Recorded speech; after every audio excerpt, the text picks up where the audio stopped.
The rain had soaked through my jacket 3 blocks ago, but I kept walking. Cold water dripped from my hair onto my collar, sliding down my spine like icy fingers reminding me that I couldn't afford the bus fare and still buy Emma's medicine. My daughter's fever had spiked again this morning, and the pharmacy receipt crumpled in my pocket felt heavier than it should. $23 that meant no dinner for me tonight. Again. The Italian restaurant where I worked appeared through the downpour like a sanctuary, its amber lights bleeding onto the wet pavement. Vittorio's. An upscale establishment where I served people who spent more on wine than I earned in a week. I pushed through the service entrance, my shoes squelching against the tile, leaving wet footprints that Marco, the sous chef, would complain about later. "You're dripping everywhere, Lily," he called from the kitchen, but his voice held no real annoyance. Marco had 3 kids of his own. He understood. I changed into my uniform in the cramped staff bathroom, peeling off my soaked clothes with fingers that had gone numb. The black dress and white apron transformed me into someone presentable. Someone who belonged in a place with cloth napkins and crystal glasses. I pulled my damp hair into a tight bun, ignoring how pale my reflection looked. The fluorescent bulb above the mirror flickered, casting shadows under my eyes that made me look older than 26. The dinner shift started the way it always did. A blur of orders, fake smiles, and the constant awareness of staying invisible. Rich people didn't want to see their servers as real humans. They wanted ghosts, who appeared with food and vanished just as quickly. I'd perfected the art of being both present and absent, threading between tables with practiced efficiency. "Table 12 needs attention," Susan, the floor manager, whispered as she passed. "VIP reservation. Keep them happy." Table 12 sat in the corner, the most private spot in the restaurant, flanked by tall plants and positioned away from the main dining area. I approached with my order pad ready, my professional smile fixed in place, but stopped short when I saw him. He sat alone at a table meant for 4, and the space around him seemed charged with something electric, something dangerous. Dark hair swept back from a face too beautiful to be real, sharp jawline, straight nose, and eyes so intensely blue they looked almost unnatural in the candlelight. His suit probably cost more than my entire year's rent, charcoal gray and tailored so perfectly it might have been sewn directly onto his body. But it wasn't the expensive clothes that made my breath catch. It was the stillness. He didn't fidget, didn't check his phone, didn't look around nervously like most people eating alone. He simply existed in that space with absolute certainty, as if the restaurant, the entire world, had arranged itself around him. 2 men in dark suits flanked the entrance near his table, not sitting, just watching. Security, obviously. "Good evening, sir. Can I start you with something to drink?" My voice came out steadier than I felt. He looked up, and the full force of his attention hit me like a physical thing. Those blue eyes traveled over my face with unsettling intensity, as if he were memorizing every detail, cataloging every freckle and shadow. The silence stretched too long. Behind me, I heard the quiet murmur of other diners, the clink of silverware, but at this table, the world had gone quiet. "Red wine," he said finally.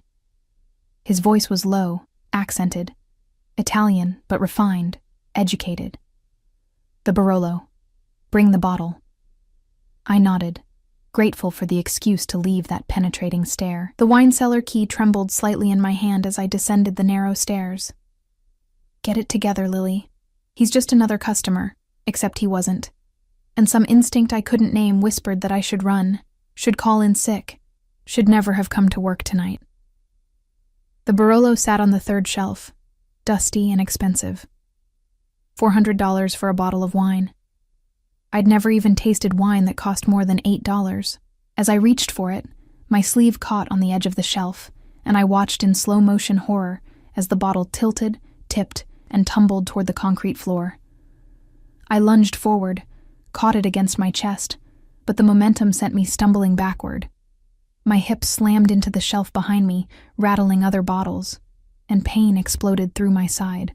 I gasped, clutching the wine like it was Emma's life I'd saved. Not just glass and fermented grapes. "Jesus," I breathed, checking the label, intact. Thank God.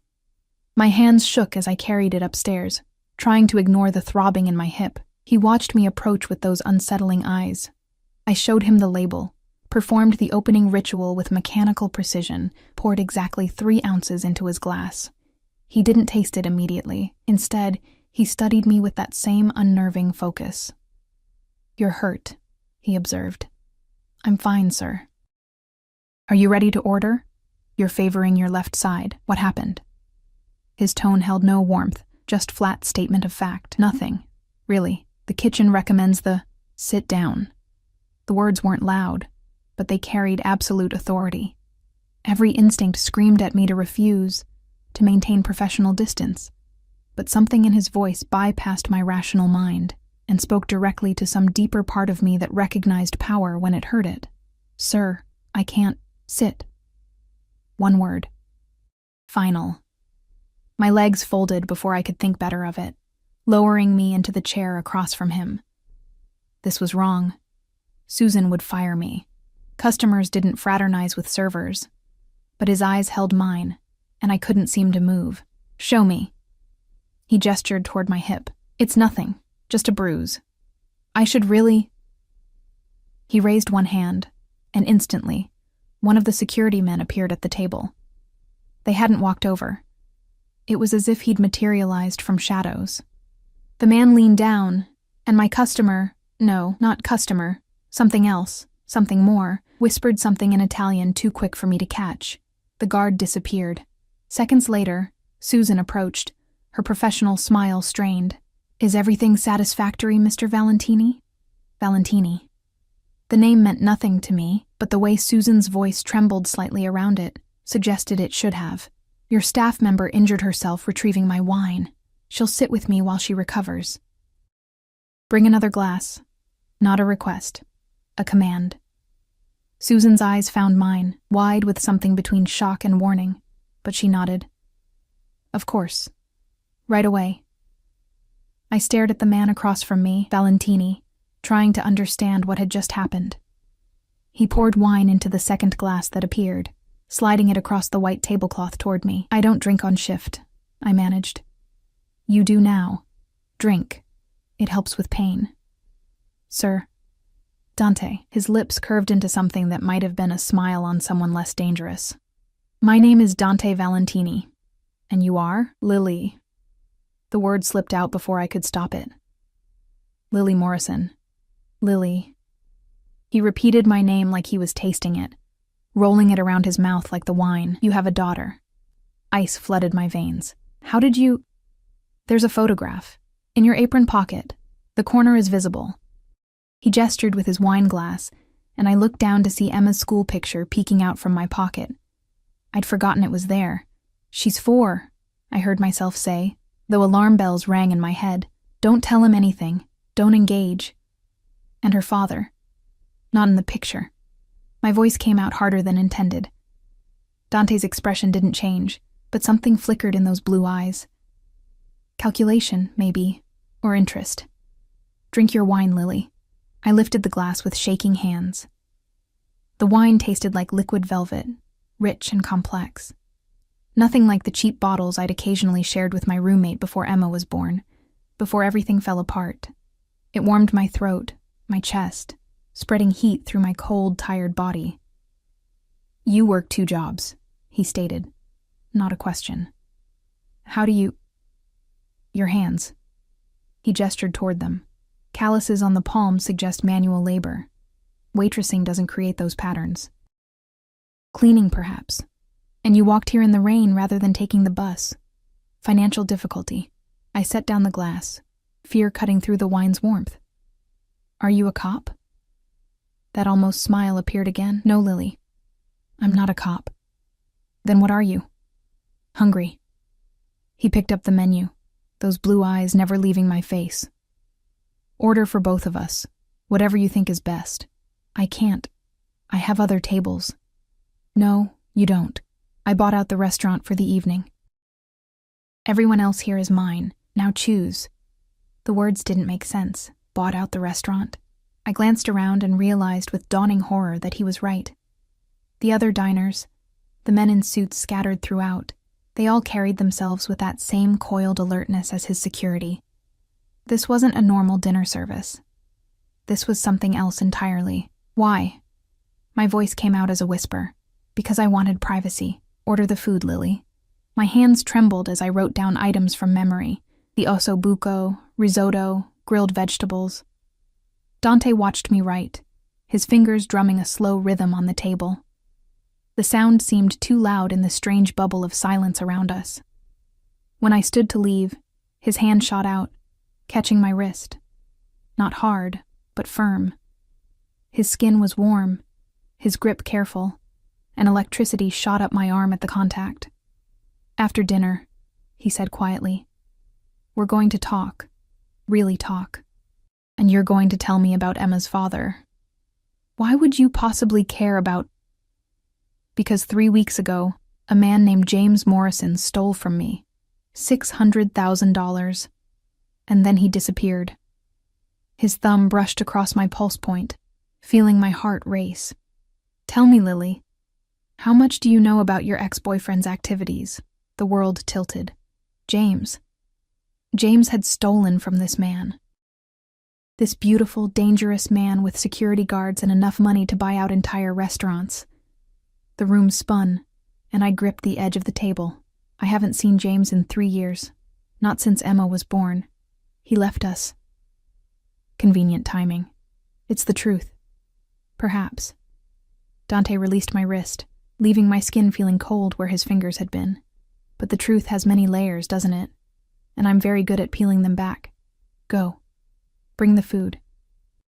Then we'll see how honest you really are. I walked toward the kitchen on legs that barely held me, my mind racing. James had stolen from the Mafia. Because that's what Dante Valentini was, I understood that now with crystal clarity. The security, the power, the way everyone deferred to him. And somehow, impossibly, I'd been pulled into his orbit because the father of my child had committed a crime I knew nothing about. The kitchen felt too hot, too bright. I placed the order with Marco, who gave me a strange look, but said nothing. Through the service window, I could see Dante at his table, swirling wine in his glass, those blue eyes fixed on the kitchen door. Watching. Waiting. My phone buzzed. A text from Mrs. Chen, my neighbor who watched Emma when I worked late. Fever down to 99. She's sleeping. Don't worry. But how could I not worry? How could I focus on anything except the fact that a mafia boss knew my name, knew about Emma, and thought I was somehow connected to a theft I'd never heard of until 5 minutes ago? I carried the plates out with mechanical precision, set them before Dante with hands that wanted to shake but didn't dare. He gestured to the chair again, and again. I sat. Eat, he commanded. I'm not hungry. Eat anyway. You're too thin. When did you last have a real meal? The concern in his voice felt wrong, out of place, coming from a man who probably ordered people killed over dinner. But my stomach betrayed me, growling at the rich smell of the osso buco, and I found myself picking up a fork. The food tasted like heaven, rich, perfectly seasoned, the kind of meal I'd served 1,000 times but never eaten. Dante watched me take the first bite, something satisfied crossing his features. James Morrison, he began, cutting into his own food with precise movements. Worked for me briefly. Low-level collection. He seemed reliable. Then $600,000 vanished. And so did he. He paused. Took a sip of wine. No one steals from me, Lily. No one. And everyone who tries always has pressure points. People they care about. People who can be motivated to cooperate. My fork clattered against the plate. Emma. You're talking about Emma. I'm talking about leverage, about finding a man who clearly doesn't want to be found, about doing whatever is necessary to recover what's mine. His eyes bored into me. Tell me where he is. I don't know. I swear to God I haven't seen him since the day he walked out. He wanted me to get an abortion. When I refused, he left. No calls, no letters, no child support. Nothing. He's a ghost. Dante studied me with that unsettling intensity, as if he could see through skin and bone into my thoughts. The silence stretched until I wanted to scream. Finally, he spoke. I believe you. Relief flooded through me so intensely I felt dizzy. Thank you. But belief doesn't solve my problem. James Morrison is in the wind, and you're the only connection I have to him. Which means, Lily, you've just become very valuable to me. What does that mean? He smiled then, really smiled, and it was beautiful and terrifying. It means you're coming home with me tonight. You and Emma both. It means until James surfaces, and he will surface when he learns I have you, you're under my protection, my control. He leaned forward, and I caught his scent. Expensive cologne, leather, and something darker, more primal. It means you belong to me now. The leather seat beneath me felt like butter, soft and expensive. Nothing like any car I'd ever been in. Dante's SUV, black, massive, with windows tinted so dark I could barely see out, moved through the city streets with predatory smoothness. One of his security men drove while another sat in the passenger seat, both silent as statues. Dante occupied the space beside me, his presence overwhelming in the confined space, his thigh inches from mine. My phone trembled in my hands. I'd called Mrs. Chen from the restaurant, my voice somehow steady as I explained that something had come up, that I needed to pick up Emma tonight instead of morning. The lie tasted bitter. Something came up. As if being kidnapped by the Mafia was just an inconvenient schedule change. Stop shaking, Dante said quietly. He hadn't touched me since we'd left the restaurant, but I felt his attention like heat against my skin. I'm not going to hurt you. You're forcing me to leave my home, my job. You're using my daughter as leverage. How is that not hurting me? I'm protecting you. There's a difference. I turned to face him, anger cutting through fear. Protecting me from what? I didn't steal from you. I didn't do anything. You existed. You had James Morrison's child. That makes you a target. His jaw tightened. When word spreads that I'm looking for him, and word always spreads, everyone connected to this will assume you know something. Business partners, competitors, people far less patient than me. They'll come for you. For Emma. This way you're safe. Safe? I'm a prisoner. Guest. He corrected, his voice dropping to that dangerous quiet that made my pulse spike. You're my guest, Lily. Try to remember that. The SUV pulled up outside Mrs. Chen's building, and Dante's hand caught my arm before I could reach for the door. Rules, he said. You tell her Emma's spending a few days with you at a friend's place. You don't mention me. You don't ask for help. You collect your daughter and her things, and you come back to this car. My men will be watching. If you run, if you scream, if you try anything. He paused, and those blue eyes held mine with absolute certainty. I will find you. Within an hour, I will have you back. And then we'll have a very different conversation. Understand?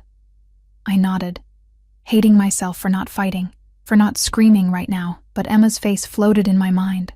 Her fever, her vulnerability. Whatever danger Dante represented, at least it was controlled, predictable. Better the devil you could see than the ones who might come in the night. Mrs. Chen answered the door in her bathrobe, her weathered face creasing with concern when she saw me. Lily? Is everything okay? Fine. I'm sorry it's so late. My friend offered her guest room for a few days, closer to my work, so I don't have to commute. I thought it would help with Emma's fever, less stress on both of us. The lies flowed too easily. When had I become someone who could lie so smoothly? Mrs. Chen's eyes searched my face, and for a terrible moment, I thought she'd see through the deception, but then she nodded, squeezing my hand. That's good. You work too hard. Emma's been sleeping since 7. Let me help you pack her things. 20 minutes later, I carried my sleeping daughter down the stairs. Her small body warm and trusting against my chest. She stirred as I settled into the SUV, her eyes opening just slightly. Mama? Her voice was thick with sleep. I'm here, baby. Go back to sleep. I stroked her hair, feeling Dante's eyes on us. When I glanced up, something unreadable crossed his face. Softness, maybe, or recognition. It vanished so quickly I might have imagined it. She looks like you, he said quietly, as the SUV pulled away from the curb. Same eyes, same mouth. Don't talk about her. Why? She's beautiful. You should be proud. Don't pretend you care.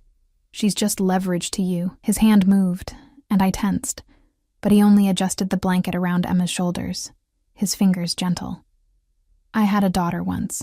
She'd be about Emma's age now. The admission hung in the air between us. I wanted to ask what happened, where the child was, but the pain in his voice, carefully controlled but there, stopped me. Some wounds you didn't probe. I'm sorry, I whispered instead. Don't be. It was a long time ago. He turned to look out the window, his profile sharp against the passing lights.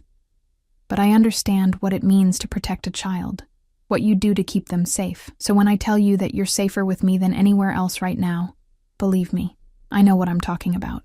The SUV left the city behind, heading into areas I'd never been, where houses became estates and gates appeared between properties. We turned through one such gate, wrought iron, topped with cameras, and followed a long driveway lined with ancient oaks. The house at the end looked like something from a magazine, modern architecture, all glass and clean lines, lights glowing from within like a promise of warmth.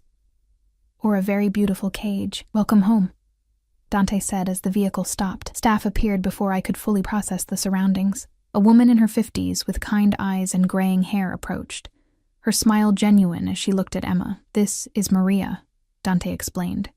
She manages the house. Maria, this is Lily Morrison and her daughter, Emma. They'll be staying with us. Prepare the guest suite, the blue room, I think. It has better light for the child. Maria's eyes flickered with something. Surprise, maybe curiosity, but she simply nodded. Of course, Mr. Valentini. Would the little one like some warm milk? It might help her sleep more soundly. I looked at Dante, unsure if I was supposed to accept, but he gestured toward Maria. Whatever Emma needs, provide it. Lily is to have access to everything. Make her comfortable. Come, Maria said gently, reaching for my bag. Let me show you upstairs. You look exhausted, dear. The house inside was even more stunning. Marble floors, art that probably cost more than my entire life, furniture that looked like it belonged in museums. But Maria led me past it all, up a curved staircase to a second floor that felt warmer, lived in.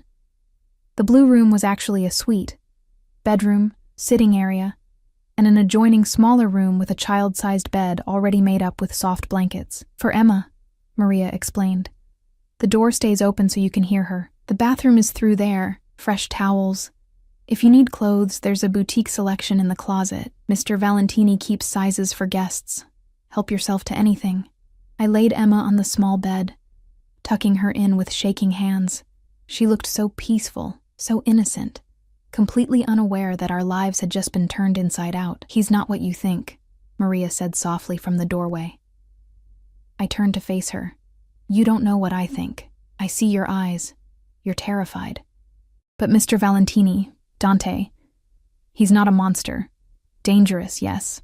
Powerful, absolutely, but not cruel. Not to women and children. He kidnapped me. He protected you. There's a difference, though. I understand it doesn't feel that way now. Maria moved closer, her voice dropping. I've worked for this family for 30 years. I've seen things, terrible things sometimes. But I've also seen Dante risk his life to save people who meant nothing to him.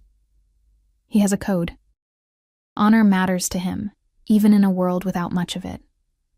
Why are you telling me this? Because you'll need to understand him if you're going to survive here, and because I think... She paused, studying me with those knowing eyes. I think you might be good for him. God knows he needs someone real in his life.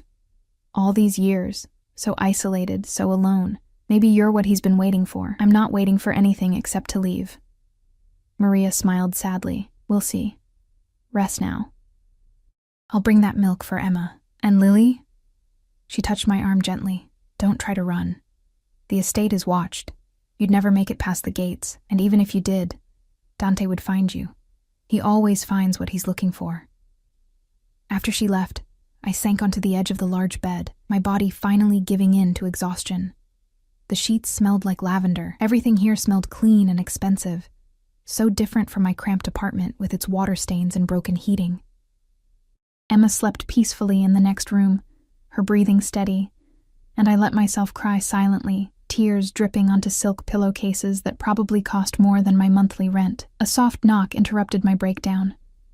I wiped my face quickly, expecting Maria, but Dante stood in the doorway, changed now from his suit into dark pants and a black shirt, sleeves rolled up to reveal forearms corded with muscle. He looked younger like this, less formally dangerous, though no less intimidating. "May I come in?" As if I could say no, I nodded, and he entered, closing the door partway. Enough for privacy, but open enough that I could still hear Emma if she woke. "You've been crying." He stated it flatly, no apology in his voice. "What did you expect? That I'd be grateful?" "No. I expected exactly this." He moved to the window, looking out at the dark grounds. "You think I'm a monster. That's fair. In many ways I am, but I need you to understand something, Lily. James Morrison didn't just steal money from me. He stole from a fund meant for families of men who've died in my service.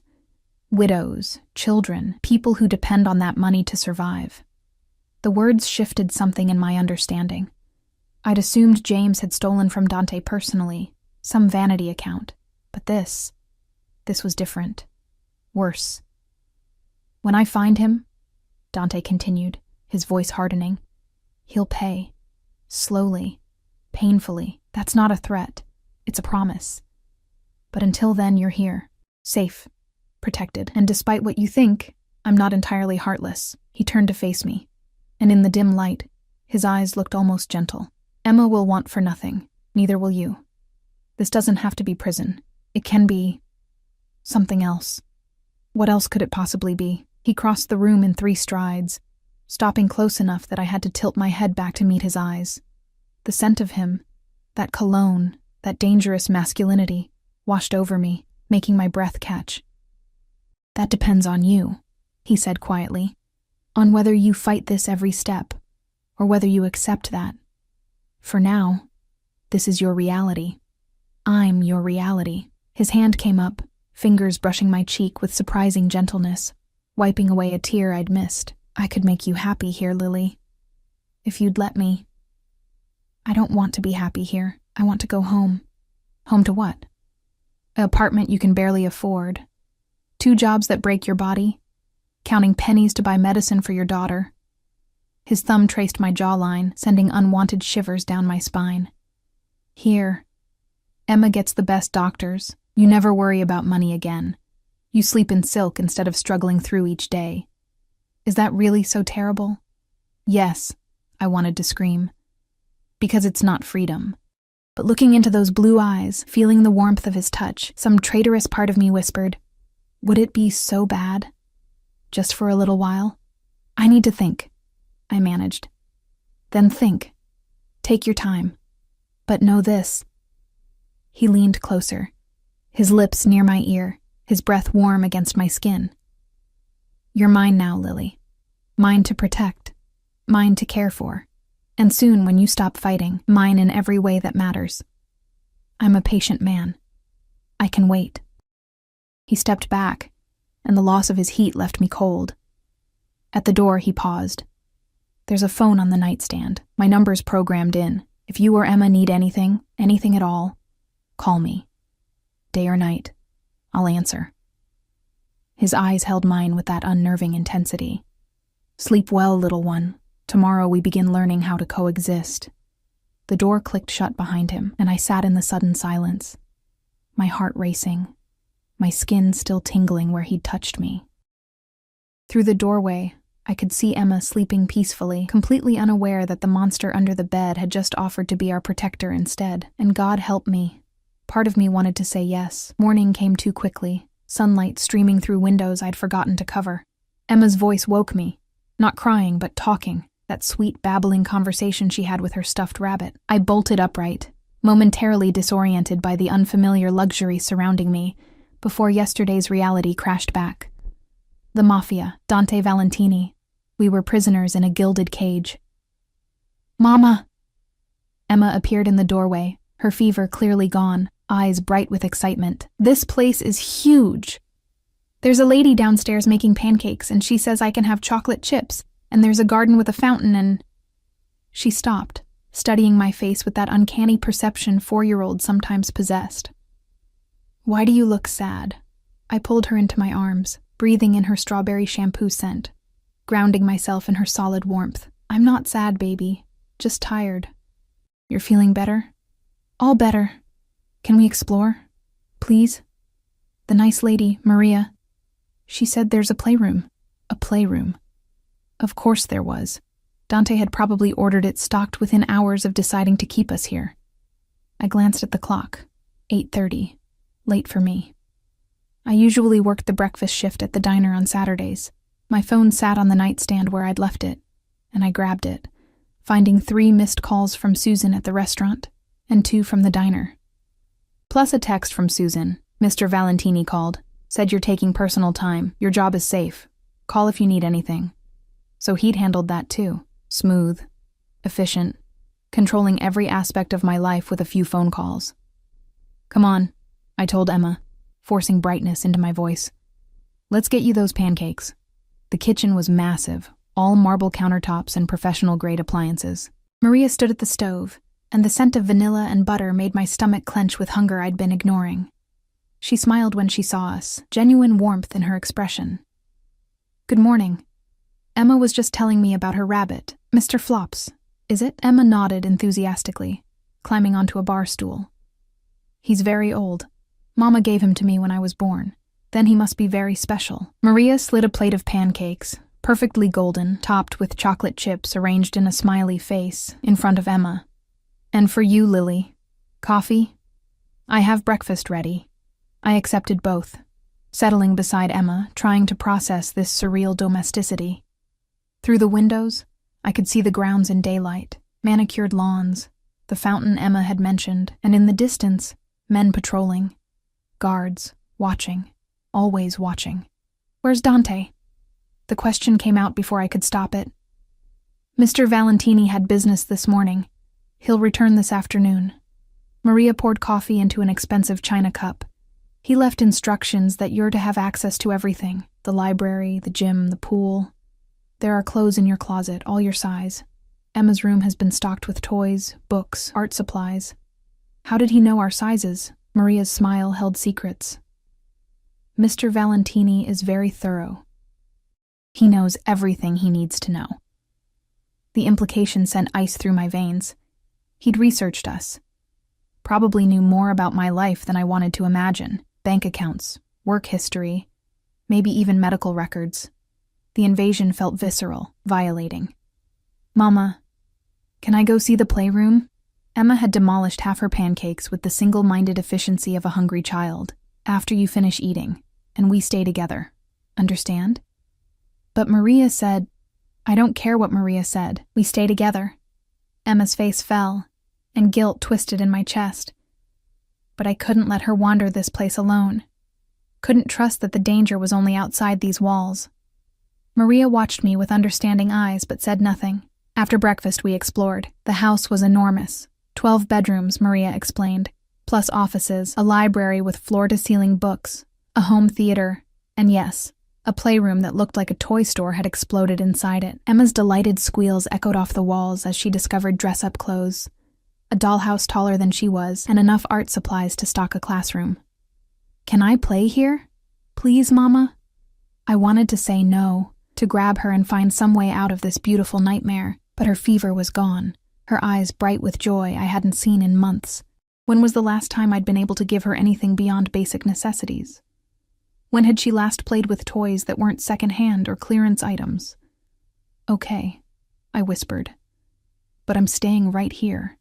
I settled into a window seat while Emma dove into play, and for an hour, I almost forgot where we were, almost forgot the danger. She sang to her dolls, created elaborate stories, laughed with pure, uncomplicated happiness, and I thought, is Dante right? Is this better than what I could give her? The thought felt like betrayal, but I couldn't shake it. She's beautiful when she smiles. Dante's voice came from the doorway, and I jumped, heart slamming against my ribs. He stood there in dark jeans and a fitted black shirt, looking younger than yesterday, almost approachable. Almost. Emma looked up, her natural friendliness overcoming any shyness. Hi. Are you the man who owns this house? I am. And you must be Emma. He moved into the room with that predatory grace. But when he crouched beside her, his movements were careful, non-threatening. Maria tells me Mr. Flops is very special. He's my best friend. Well, besides Mama. Emma held up the worn rabbit. Do you have any best friends? Something painful crossed Dante's face. Gone so quickly I almost missed it. Not anymore. But perhaps that will change. You can be friends with Mr. Flops if you want. He's good at keeping secrets. Is he? That's an important quality in a friend. Dante glanced at me, and I saw calculation behind the gentleness. Emma, would you like to see the garden? There's a swing set and a sandbox. Really? Mama, can I? Every instinct screamed no. But Dante's eyes held mine, and the unspoken message was clear. Trust me with her. Let me show you I'm not the monster you think I am. I'm coming too, I said firmly. Of course. He stood, offering Emma his hand with surprising ease. She took it without hesitation, chattering about Mr. Flops as they walked. I followed, watching how carefully Dante matched his stride to her small steps, how he listened to her rambling stories with apparent genuine interest. The garden was spectacular, roses in full bloom, pathways winding between flower beds, and yes, a professional playground setup that probably cost more than a car. Emma made a beeline for the swings, and I pushed her, her laughter carrying on the breeze. Dante stood nearby, hands in his pockets, watching us with that intense focus. After a while he moved closer, his voice low enough that Emma couldn't hear. You're good with her. Patient. Loving. She's my daughter. Of course I love her. Not all parents do. Not like that. He paused. My daughter, Sophia, she had your eyes, that same warmth, that same trust in the world. The past tense hung between us like smoke. What happened to her? She died. 3 years ago. Car accident. Her mother, my wife, was driving. They both... His jaw clenched, and I saw the effort it took to maintain control. They were gone before the ambulance arrived. Dante, I'm so... Don't. The word came out harsh. I don't want sympathy. I'm telling you so you understand. When I see Emma, when I watch you with her, I remember what I lost, what James Morrison stole from other families. It's not just about money, Lily. It's about protecting what matters, making sure no one else loses what I lost. The raw pain in his voice made my throat tight. That doesn't justify kidnapping us. No. But it explains it. He turned to face me fully, and the naked honesty in his eyes was more frightening than any threat. I'm not asking you to forgive me. I'm asking you to understand that in my world, protection means control. Safety means possession. And right now, you and Emma are the safest people in this city because you're mine. We're not things to be owned. Aren't you? Everyone belongs to someone, Lily. Everyone serves someone. The only question is whether your master is kind or cruel, rich or poor, gentle or brutal. His hand came up, fingers tracing my cheekbone with heartbreaking tenderness. I can be kind. I can be gentle, if you let me. And if I don't, then I'm still those things, because I choose to be. Not because you've earned it, but because Emma deserves better than watching her mother break. Because despite everything, I want you to be happy here. His thumb brushed my lower lip, and heat flooded through me, unwanted and undeniable. I want you to choose this. Choose me. Eventually. That's insane. Is it? Or is it just honest? He leaned closer, his breath warm against my ear. Most men would lie. Pretend this was something else. I'm telling you the truth. I want you, Lily. Not just as leverage. Not just as James Morrison's ex. I want you in my bed, in my life, looking at me the way you look at Emma, with trust and love and absolute certainty that I'll protect you from anything. My heart hammered so hard I thought it might burst. You can't just decide that. Want doesn't work that way, doesn't it? His lips brushed my temple, featherlight. Tell me you don't feel it, this pull between us. Tell me you didn't notice how perfectly you fit in my world last night. The wine, the food, the luxury. Tell me you don't wonder what it would be like to let go, to let someone else carry the burden for once. I did wonder. God help me. I did. And that terrified me more than anything else. "Higher, Mama," Emma called, oblivious to the charged moment between us. I stepped away from Dante, from his heat and his words and the dangerous promise in his eyes. This conversation is over, for now. He smiled, dangerous and beautiful, but we have time, Lily, all the time in the world. And I'm very, very patient when I want something badly enough. He walked away then, back toward the house, and I watched him go, my body trembling with adrenaline and something else, something I refused to name. That night, after Emma fell asleep clutching Mr. Flops, I stood at the window of our beautiful prison, looking out at the lights of the estate. A soft knock announced Dante's presence before he entered, carrying a tray. "Tea," he explained. "Maria says it helps you sleep." "Chamomile with honey. I don't want... Humor me." He set the tray on the table, pouring 2 cups with practiced ease. "Sit. Drink. We're going to talk. We talked this morning. We sparred this morning. Now we talk." He gestured to the sofa, and reluctantly I sat. The tea was perfect. Hot but not scalding. Sweet but not cloying. "James contacted you once, after he left. Do you remember what he said?" The question caught me off guard. "How do you know that?" "I know everything about you, Lily. Your phone records, your emails, your banking history, the restraining order you filed against him. Everything." He sipped his own tea, eyes never leaving my face. "What did he say when he called?" I wanted to refuse, to tell him it was none of his business. But the memory surfaced anyway, sharp and bitter. He said he'd made a mistake, that leaving was the biggest regret of his life. He wanted to come back, to be a father to Emma. "And you said?" I told him it was too late, that Emma deserved better than someone who abandoned her, that I never wanted to see him again. "Did you mean it?" "Every word." Dante nodded slowly, something satisfied in his expression. "Good. Because when he surfaces, and he will eventually, I need to know you won't protect him, won't lie for him, won't choose him over..." He paused. "Over what I can offer you, what you can offer." "You mean this prison? This golden cage?" "I mean safety, security, a future where Emma never goes hungry, never wears secondhand clothes, never watches her mother break herself trying to survive." He set down his cup, leaning forward with sudden intensity. "I mean a life where you're cherished instead of used, protected instead of vulnerable, where every door opens for you instead of slamming shut. At what cost? My freedom? My self-respect? At the cost of your pride, your independence, your illusion of control." His eyes burned into mine. "But in return, you get everything else, including me." The last 2 words hung in the air between us, weighted with promise and threat, and something that felt dangerously close to desire. "I don't want you," I whispered. But we both heard the lie. "Not yet," he agreed.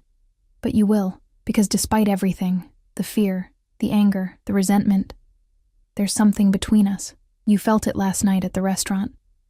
I saw it in your eyes this morning when you watched me with Emma.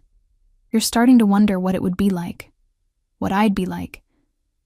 If I'd be gentle or rough, patient or demanding, whether I'd worship you or consume you. Stop. Why? Because it scares you? Good. It should. I scare myself sometimes with how much I already want you." He stood, moving to the door, then paused. "Sleep well, little one. Tomorrow we take Emma shopping. She needs clothes, toys, everything. And you..." His smile was pure predator. "You need dresses. Beautiful ones, the kind that make men forget to breathe. Because sooner or later, James Morrison will hear that I have you. And when he does, I want him to see exactly what he gave up. What's mine now. Completely and irrevocably mine." The door closed behind him, and I sat in the silence, my tea cooling in trembling hands, trying to ignore how my body had responded to his words, how some dark, hidden part of me had whispered, yes. The boutique was closed to the public, another display of Dante's power, his ability to reshape the world with a phone call. Sunlight streamed through floor-to-ceiling windows, while a sales associate named Claire hovered nearby, her smile professional and unwavering despite the 2 armed guards stationed at the entrance. Emma twirled in a purple dress, giggling at her reflection. "Mama, look, I'm a princess." "You're always a princess, baby." I tried to keep my voice light, normal, as if this were just another shopping trip, and not a carefully orchestrated performance. Dante sat in a leather armchair, watching us with that unsettling intensity, his long legs crossed, looking every inch the powerful man who owned everything in his line of sight, including us. "The purple suits her," he said. "We'll take it, and the pink one. The yellow sundress. All of them." "Sir, that's 12 dresses." "I'm aware. Add shoes to match each outfit, and whatever accessories your professional judgment recommends." His eyes shifted to me. "Now, Lily, your turn."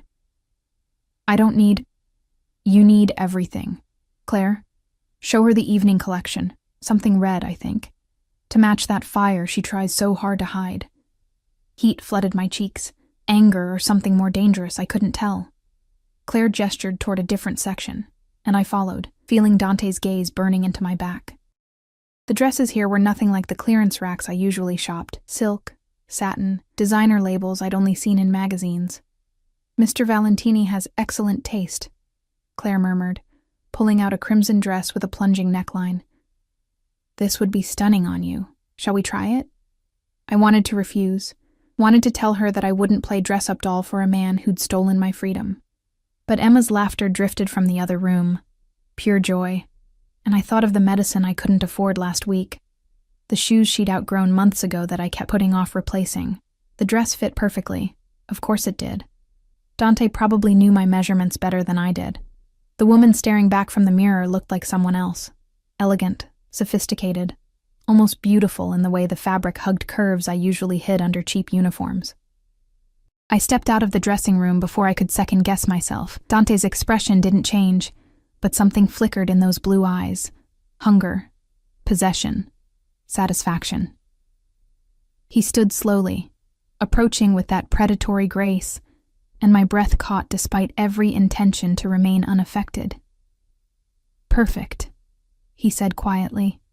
"You look like you belong in my world now." "I don't belong to your world. This is just a costume." "Is it?" His fingers traced the dress's neckline, barely touching my skin, but sending electricity cascading through my nervous system. "Or is this who you've always been underneath the exhaustion and poverty? A woman who deserves silk and diamonds instead of diner grease and secondhand clothes? Don't pretend you're doing this for my benefit. This is about control, possession, making me into whatever you want me to be. I want you to be happy, comfortable, cared for." His hand cupped my jaw, thumb stroking my cheekbone. "Is that so terrible?" "Yes." I wanted to scream. "Because it's making me forget why I should hate you. Because every kindness is another chain."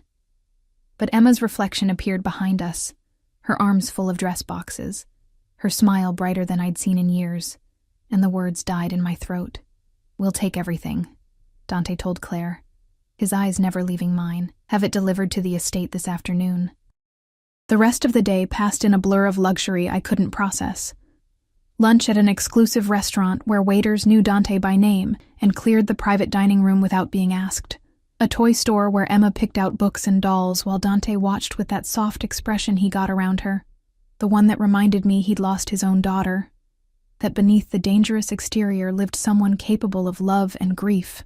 That made him more dangerous, not less. Evening found us back at the estate. Emma, exhausted from excitement, fell asleep in the car. Dante carried her upstairs himself, his movements gentle as he laid her on the small bed.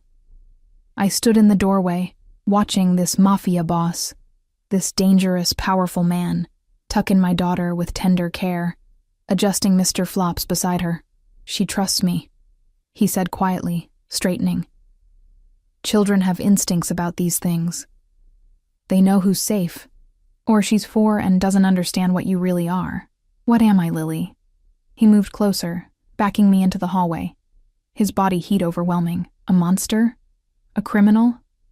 Or just a man who sees something precious and refuses to let it go?" "All of the above." His laugh was low, intimate. "Fair enough. Come. We need to talk, and I'd rather Emma didn't overhear." He led me to his study, dark wood, leather furniture, walls lined with books in Italian and English. A fire crackled in the fireplace despite the mild evening, casting dancing shadows. He poured amber liquid into 2 glasses, handed me one. I don't drink whiskey. You do tonight. Sit. I obeyed, hating myself for it, curling into the corner of a leather sofa that probably cost more than everything I'd ever owned. Dante settled beside me, close enough to touch, but not touching, his presence overwhelming. James made contact, he said without preamble. My heart stopped. What? Not directly. Through intermediaries, feeling out whether I'd negotiate. He swirled his whiskey, watching the liquid catch firelight. He wants to make a deal. Return half the money in exchange for guaranteed safety. Half? He still has the other half? Presumably. Or he's already spent it. Dante's jaw tightened. But that's not the interesting part. He asked about you, whether I'd found you yet, whether you were... He paused, something dark crossing his features. Whether you were still alive. Ice flooded my veins. He thinks you'd kill me? He knows how this world works. Leverage gets used. Debts get paid in blood if necessary. His eyes found mine, burning with intensity. He knows that in my position, most men would hurt you to hurt him. Use you as an example. As motivation. But you won't. No, I won't. Not because of any nobility. I'm not a good man, Lily. Never mistake that. But because somewhere between seeing you in that restaurant and watching you push Emma on the swings, something shifted. You stopped being leverage and became... He set down his glass with careful control. Something else. Something I want to keep. I'm not a thing to keep, aren't you? You're in my home, wearing clothes I bought, eating food I provide. Your daughter plays with toys I selected. Every breath you take here is because I allow it. Because I want it. He leaned closer, his hand sliding along my jaw, tilting my face toward his. You're mine, Lily. The only question is when you'll stop fighting it. Never. But the word came out breathless, unconvincing. Liar. His thumb traced my lower lip, and heat pooled low in my belly, unwanted and undeniable. Your body knows the truth even if your mind won't admit it. You want this. Want me. Want the safety and luxury and someone strong enough to carry all your burdens. That's not... Prove it. His challenge hung in the air, dangerous and tempting. Push me away. Tell me to stop. Run back to your room and lock the door. Do it, Lily. Show me I'm wrong. I should have. Every rational thought screamed at me to move, to escape this moment before it consumed me. But his eyes held mine with hypnotic intensity, and his touch felt like fire and safety combined, and God help me. I was so tired of being strong, being alone, carrying everything by myself. I can't, I whispered, and the admission felt like surrender. I know. His smile was triumphant and tender at once. You're exhausted, little one. Exhausted from fighting, from surviving, from pretending you don't need anyone, but you need me. Whether you admit it or not, this is wrong. Probably, but it's also inevitable. His hand slid into my hair, fingers tangling in the strands with possessive gentleness. I'm going to kiss you now. Not because I'm forcing you, but because you want me to, because you've been wondering what it would feel like since that first night. Stop me if I'm wrong. He gave me time, seconds that stretched like hours, to pull away, to refuse, to prove him wrong. But I sat frozen, my heart thundering, my body betraying every principle I thought I had. And when his lips finally met mine, soft at first, testing, I didn't push him away. I kissed him back. The whiskey taste on his tongue mixed with something darker, more intoxicating. His kiss wasn't rough or demanding. It was controlled, patient, thorough, as if he had all the time in the world to learn what made me gasp, what made me melt. His hand tightened in my hair, angling my head for deeper access, and I felt myself drowning, surrendering to sensation I'd denied myself for years. When he finally pulled back, we were both breathing hard. His forehead rested against mine, his control clearly strained. Say it, he commanded softly. Tell me you want this. The words stuck in my throat, pride and fear warring with desire and exhaustion. Lily. His voice held warning and promise. Don't lie to yourself. Not about this. My voice broke. I don't know what I want anymore. Everything's confused. You've turned my whole world upside down. Good. Because your old world was killing you slowly. This one, my world, will keep you alive, safe, cherished. He kissed me again, softer this time, almost reverent. Stay with me tonight, not in the guest room. Here, in my bed. Let me show you what it means to be mine. Every alarm bell in my head screamed danger.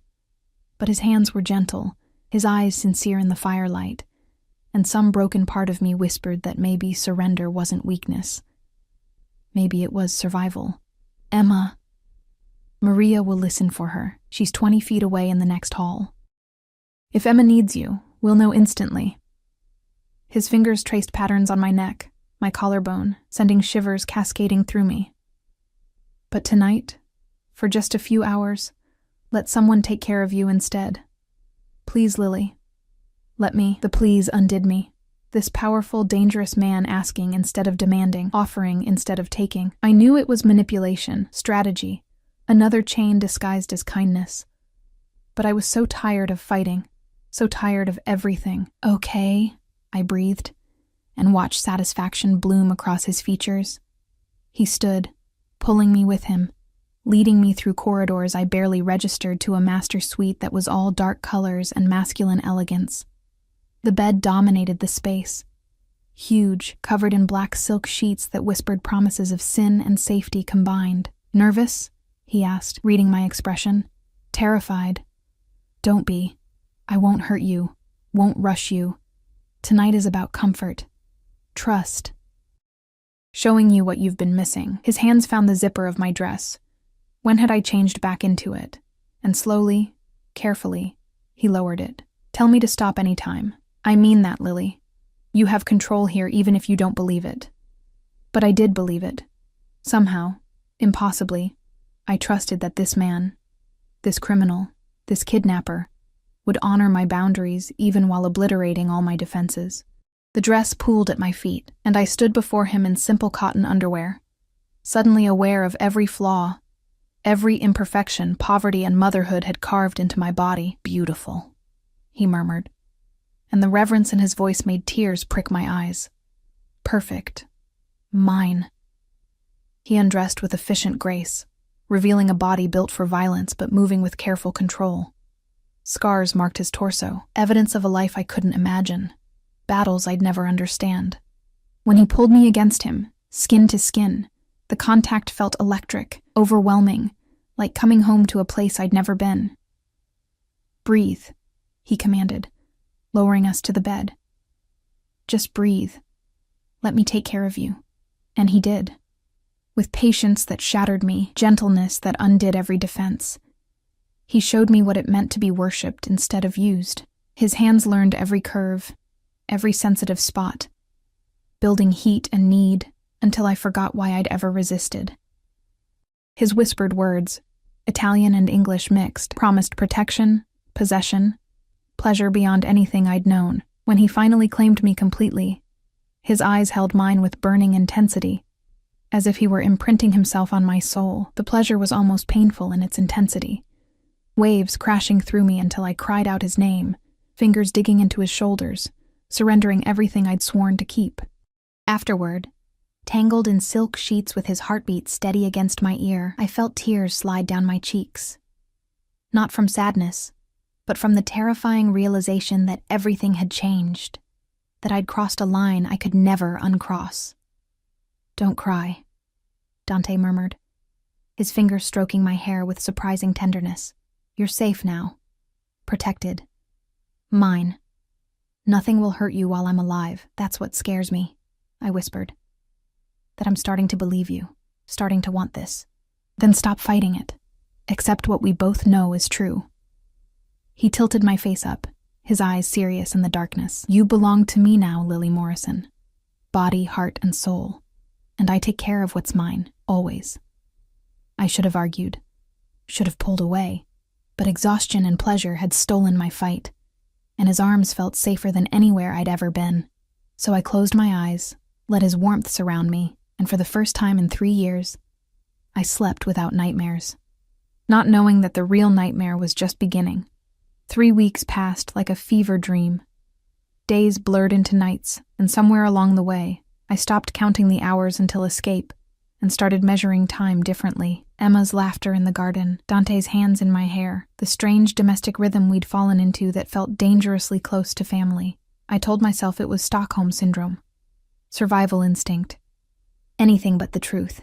That I was falling for my captor. That his world had become mine. That when he touched me, I forgot to remember why I should push him away. Emma bloomed like a flower in sunlight. Her cheeks filled out, color returning to her complexion. She had checkups with a private doctor, ate 3 meals a day, played with toys that never broke. And she adored Dante with uncomplicated trust that made my chest ache. "Dante says I can learn piano," she announced one morning over breakfast, syrup coating her chin. "And he's teaching me Italian words. Want to hear? Bella means beautiful. That's what he calls you, Mama. Mia Bella." My beautiful. The possessive pronoun wasn't lost on me. Dante appeared in the doorway, freshly showered, dressed for business in a dark suit that made him look every inch the dangerous man he was. But his eyes softened when he saw Emma, and he crossed to ruffle her hair with casual affection. "Ready for your lessons, Principessa?" "Yes. Can Mama watch?" "Of course, your mother can do whatever she wants." His gaze found mine, loaded with meaning. "As long as she stays where I can see her." The casual reminder of my captivity should have stung. Instead, warmth spread through my chest, pathetic, broken, but undeniable. I'd stopped looking for escape routes 2 weeks ago, stopped planning, started living instead in this strange bubble where danger wore Dante's face, and safety felt like his arms around me at night. We spent the morning in the music room, another luxury I hadn't known existed in the house. Dante sat beside Emma at the grand piano, his large hands guiding her small fingers over keys, patient as she plunked out simple melodies. I watched from a window seat, sunlight warming my skin, and thought, this is what happiness looks like. This is what I've been missing. The thought terrified me more than anything Dante had ever threatened. My phone buzzed, the secure one Dante had given me, programmed with only approved numbers. Maria's name flashed on the screen. "Mr. Valentini needs you in his office. Emma will stay with me." I frowned at the message, meeting Dante's eyes across the room. He nodded once, his expression unreadable, then returned his attention to Emma's lesson. Something in his posture set off alarm bells. Too controlled, too carefully neutral. His office door stood open, but the man waiting inside wasn't Dante. Marco, one of his senior lieutenants, whom I'd met briefly, stood by the window, his expression grim. 2 other men I didn't recognize flanked the door. "Mrs. Morrison," Marco said, his accent thick. "Please sit. Mr. Valentini will join us shortly." "What's going on?" "He'll explain. Please." I sank into a leather chair, my heart hammering. This felt wrong. The formal address, the witnesses, the tension crackling through the room, minutes stretched like hours before Dante entered, his phone pressed to his ear, his face carved from stone. Understood. Keep the line secure. He ended the call, his eyes finding mine with devastating intensity. "James contacted me directly, 20 minutes ago." The name I'd almost forgotten slammed into me like a fist. What did he want? "To negotiate. He's willing to return the full amount. All 600,000, plus interest. In exchange, I let you go." The words didn't make sense. Let me go? I don't understand. Dante moved behind his desk, his movements controlled, but radiating barely contained violence. "He's been watching, Lily. He knows you're here. Knows about Emma. Knows..." His jaw clenched. "Knows about us. And now he's claiming he wants his family back. That the money doesn't matter if it means you and Emma are safe." That's ridiculous. He abandoned us 3 years ago. He doesn't get to... He's offering himself in exchange. Dante's voice cut through my protest like a blade. "He'll come here. Face me. Accept whatever punishment I deem appropriate. As long as I release you first. unharmed, free to go wherever you want. The room spun. I gripped the chair arms, trying to process. You can't be considering this. I'm not. But you need to understand the choice in front of you. He moved around the desk, crouching before me so we were eye level, his hands gripping my knees. If I refuse, if I keep you here, James stays hidden. The money stays gone, and you remain mine. My prisoner, my lover, my... He stopped, something raw flashing across his features. Whatever we've become. And if you accept, then you're free. You and Emma both. I'll provide security, ensure James can't find you again. Set you up somewhere safe with enough money to start over properly. You can have the life you should have had. The one I took from you. Tears burned behind my eyes. Why are you telling me this? You've never given me choices before. Because in 3 weeks, you've become something I didn't expect. Something that matters more than money or pride or revenge. His hands tightened on my knees, his control fracturing. I told myself you were just leverage, then a distraction, then a convenience. But somewhere between your daughter's laughter and the way you look at me when you think I'm not watching, you became... He stopped, jaw working. You became mine, really mine. Not because I took you, but because you gave yourself to me. And I won't keep you if you want to leave, Dante. So choose, Lily. Choose honestly. Do you want to go? Take Emma and build a life without me? Or do you want to stay? Accept this world, this life, me, with all the darkness and danger that comes with it? Because I swear to God, if you stay, I'll never let you go. Never. You'll be mine until one of us dies. Completely, irrevocably, forever. The choice hung between us, crystallizing every confused emotion of the past weeks into sharp clarity. Freedom or captivity, safety or danger. The life I'd planned or the one I'd never imagined wanting. If I leave, I whispered, what happens to James? I hunt him until I find him, and when I do, he dies.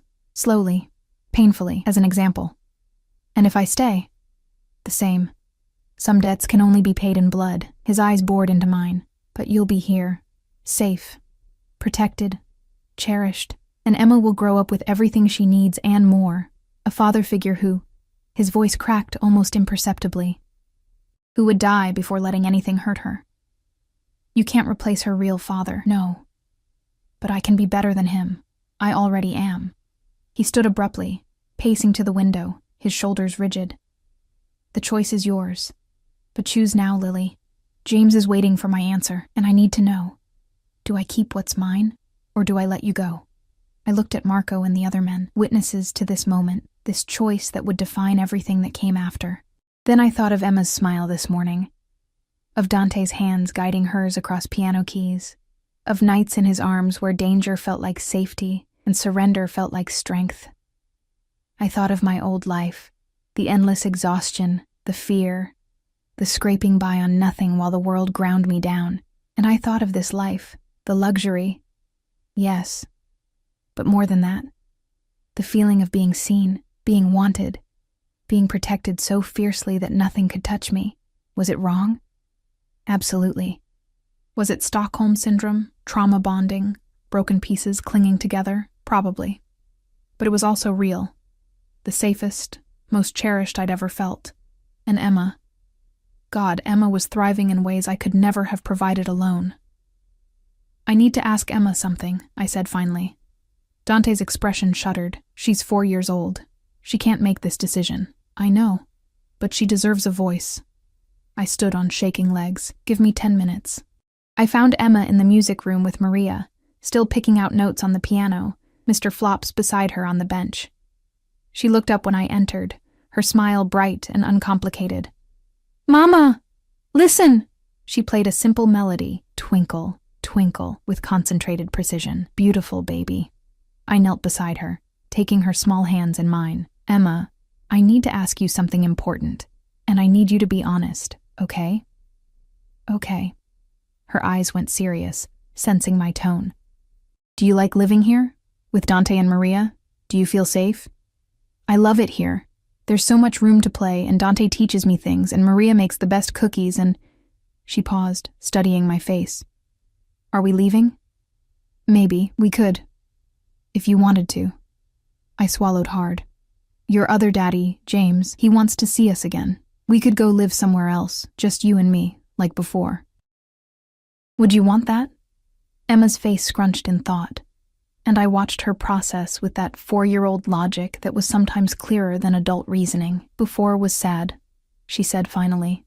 "You were always tired, always worried. You cried at night when you thought I was sleeping."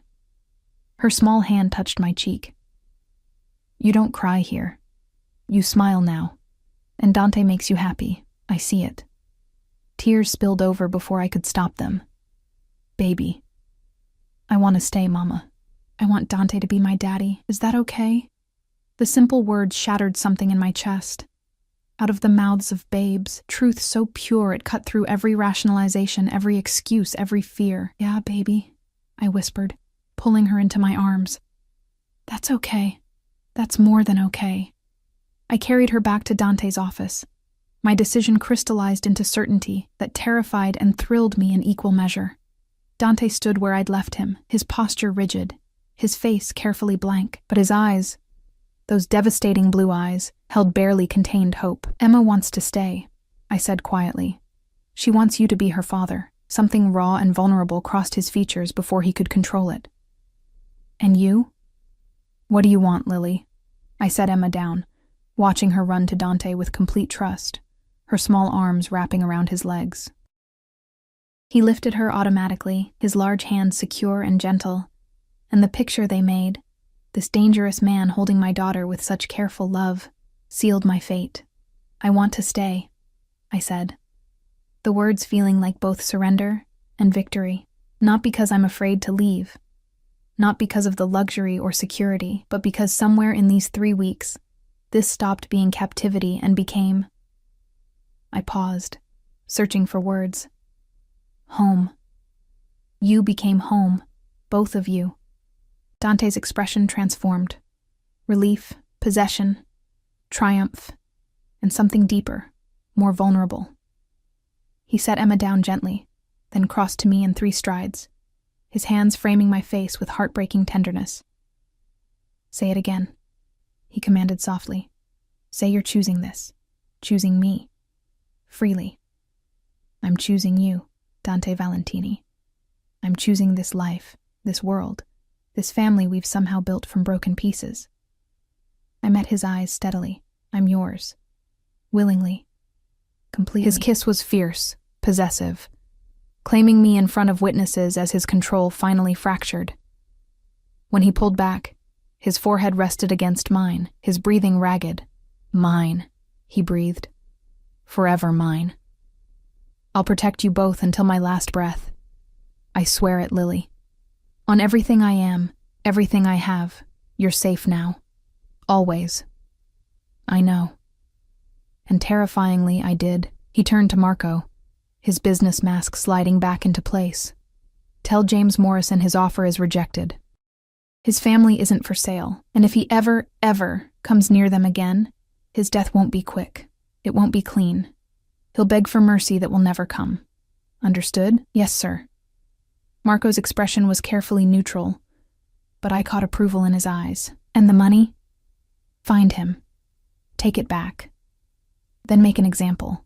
I want the entire organization to know what happens when someone steals from me." Dante's arm wrapped around my waist, pulling me against him with casual possession. "But that's business. This—" He gestured to me and Emma. "This is family. And family is sacred." The next weeks blurred into months. Dante made good on his promises. Emma started piano lessons, enrolled in an exclusive preschool, thrived under attention and stability she'd never known. I stopped working at the restaurant, though Dante offered to buy it if I wanted to continue. I discovered I didn't. Instead, I learned his world. Met his associates. Attended dinners where dangerous men showed me deference because I belonged to Dante. Learned which questions not to ask, which rooms to avoid.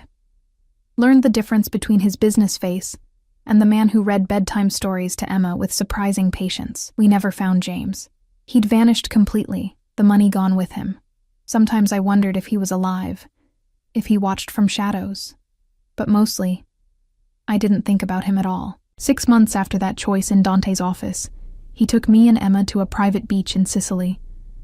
The ocean stretched endlessly, azure water meeting cloudless sky, and Emma built sand castles with shells while Dante and I walked the shoreline. "I have something for you," he said quietly, reaching into his pocket. The ring was stunning, a sapphire surrounded by diamonds, set in platinum. But more than that, it was a symbol, a statement, a claim. "Marry me," he said, not a question. Never a question with Dante, but his eyes held uncertainty, vulnerability that this dangerous man rarely showed. "Make it official. Become my wife, Emma's mother and my partner, forever." I looked at the ring, at this man who'd stolen my freedom and given me something bigger in return, at the life we'd built from impossible circumstances. Was it perfect? No. Was it conventional? Absolutely not. But it was ours. Messy and complicated and real. "Yes," I said, and watched his face transform with joy, so pure it took my breath away. He slid the ring onto my finger, then kissed me with the ocean as witness, Emma's laughter carrying on the breeze. And I thought, this is what healing looks like. Not perfect, not easy, but whole. The wedding was small, just close family and trusted associates. Emma was flower girl, taking her role seriously in a white dress that made her look angelic. Dante looked devastatingly handsome in a tailored tuxedo, but it was the way he looked at me, like I was something precious and irreplaceable, that made my heart stutter. "I, Dante Valentini, take you, Lily Morrison, to be my wife," he said, his voice steady but his hands trembling slightly as they held mine. "I promise to protect you, cherish you, and love you with everything I am. You and Emma are my family now, my heart, and I will defend that with my life." Always, when it was my turn, I spoke the truth I'd learned through fear and surrender and unexpected joy. "I, Lily Morrison, take you, Dante Valentini, to be my husband. You gave me safety when I had none, strength when I was breaking, and love when I'd forgotten what it felt like. I choose you, every day, for all my days." The kiss that sealed our vows tasted like promises and futures and second chances neither of us had known we needed. That night, after Emma was asleep and we lay tangled in sheets, Dante's fingers traced lazy patterns on my skin. "Do you regret it?" he asked quietly. "Choosing this? Choosing me?" I thought about the question seriously. About the woman I'd been and the woman I'd become. About fear transformed into trust. Captivity evolved into partnership. Survival that had bloomed into love. "No," I said honestly. "I don't regret choosing you. I regret it took me so long to realize that sometimes the best things come from the most unexpected places. That safety isn't always what we think it should look like. That love, real love, means accepting all of someone, even the dangerous parts. I love you," he said, the words still new enough to make my breath catch. "More than I thought I could love anything after Sophia. You brought me back to life, Lily. You and Emma both. I love you too." The truth of it settled warm and certain in my chest. My captor, my protector, my husband, my home. He kissed me then, tender and thorough, and I surrendered to the man who'd stolen my freedom and given me everything that mattered in return. Years later, when Emma was grown and had children of her own, she'd ask about how Dante and I met, and I'd tell her a version of the truth, that sometimes love finds you in unexpected ways, that darkness and light can coexist, that the best families are built not from perfection, but from people who choose each other despite everything. I'd tell her that her father, Dante, the only father she'd ever really known, loved her before he ever met her because she looked like his lost daughter and gave him a reason to believe in second chances. And I'd tell her that sometimes the most beautiful cages are the ones we choose to stay in, where the doors are open but we remain anyway, not because we're trapped, but because we finally found where we belong. Because in the end, that's what Dante gave me. Not captivity, but choice. Not prison, but home. Not fear, but love so fierce it transformed everything it touched, and I'd choose it. Choose him. 1,000 times over. Every single time.